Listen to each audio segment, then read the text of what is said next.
Hello and welcome to Purchase Broadcast Studios. My name is Alex Del Cueto. With the 94th Oscars steadily approaching, we want to ask the Purchase community about the most Oscar-nominated movie this season. Emilia Peréz tells the story of a Mexican lawyer helping a cartel leader transition. Emilia Peréz received 13 nominations, making it tied for the most Oscar nominations in history, spanning across all categories, including acting, directing, and producing. However, this film has received backlash from both Mexicans and trans people for poor representation, as well as received backlash for the lead actress Carla Sofia Gason's past racist tweets. We asked people at Purchase what their thoughts on Emilia Peréz receiving these accolades despite all the controversies surrounding the movie. Here's what they said. Being a trans person, I saw it, and the song La Vaginoplasty was all over TikTok, and I saw it, and I was like, this can't be real. I tried watching the film. I couldn't get halfway through it.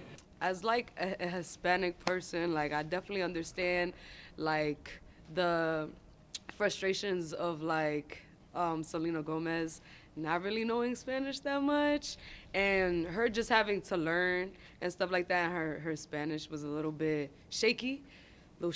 I know that like the director is French, but then it's a movie about like Mexican people set in Mexico and in Spanish, but then they get Selena Gomez to speak really bad Spanish. Other than like people's critique of like Selena Gomez's like Spanish, I didn't find like much of it. This like I've never watched it, but I found most of it to be like misplaced anger, in my opinion. Like I felt like some of the like anger towards the film came off as like racist. Whether you Mexican, Puerto Rican, Dominican, Colombian, like at the end of the day, like it's our stories to tell, and it's not for white people to make up.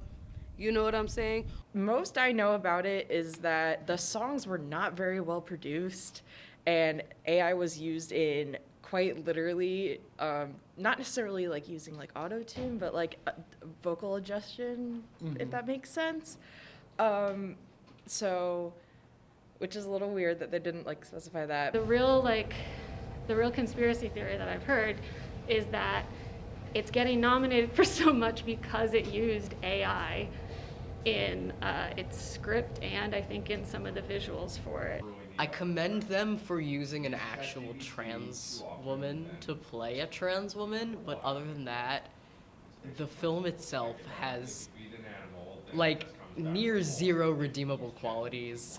It seems to pretty heavily misrepresent trans women in a lot of ways that I really don't like. And there was a better movie that came out this year that was kind of much more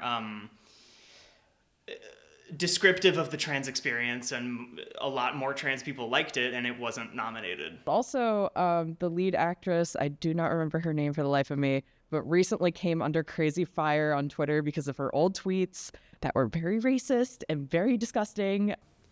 I don't know, I just know that it's bad.